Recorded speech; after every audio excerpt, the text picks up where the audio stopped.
Perkembangan dunia seni dan hiburan. Bagi yang mengenali penyanyi terkenal era 90-an, Syahrin Salahuddin atau Syekal, beliau kini terpaksa ditidurkan selepas dilaporkan mengalami jangkitan paru-paru. Isterinya Nurmah Muhammad Yusof memaklumkan suaminya masih dalam pemantauan terapi doktor di Hospital Tuanku Jaafar Seremban sejak Khamis lalu.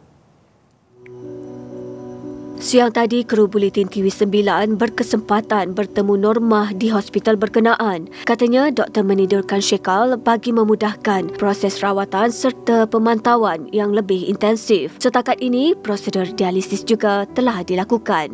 Doktor cakap ada jangkitan kuman kat paru-paru, ada paru-paru berair, macam itulah.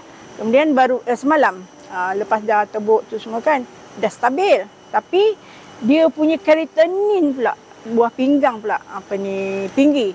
Dia tak pernah 400. Sekarang dah sudah 459 kan. Dia orang kata dah tinggi sangatlah tu. So doktor kata lebih baik buat dialisis. Mahu meneruskan hasrat suaminya, Nurmah berkongsi mahu menerbitkan 6 buah buku yang ditulisnya sejak 25 tahun lalu. Istimewanya, naskah termasuk buat kedua-dua anak lelakinya. Sebab dia tulis nama anak-anak dalam buku dan dia ingin sangat anak-anaknya membaca buku itu. Sebagai orang kata pemberian dia di akhir hayat dia. Dia selalu cakap macam tu.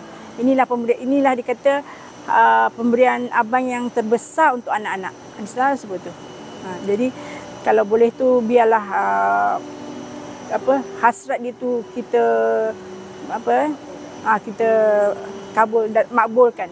Nurmah dalam pada itu berharap anak-anak suaminya bersama bekas isteri sempat menziarahi bapa mereka ketika hayatnya masih ada. Mengulas lanjut, Nurmah berkata suaminya aktif menulis buku serta menjadi pakar motivasi sejurus bersara daripada dunia hiburan. Namun, selepas terkena serangan strok beberapa tahun lalu, kesihatan mula merosot dan dia hilang sumber pendapatan.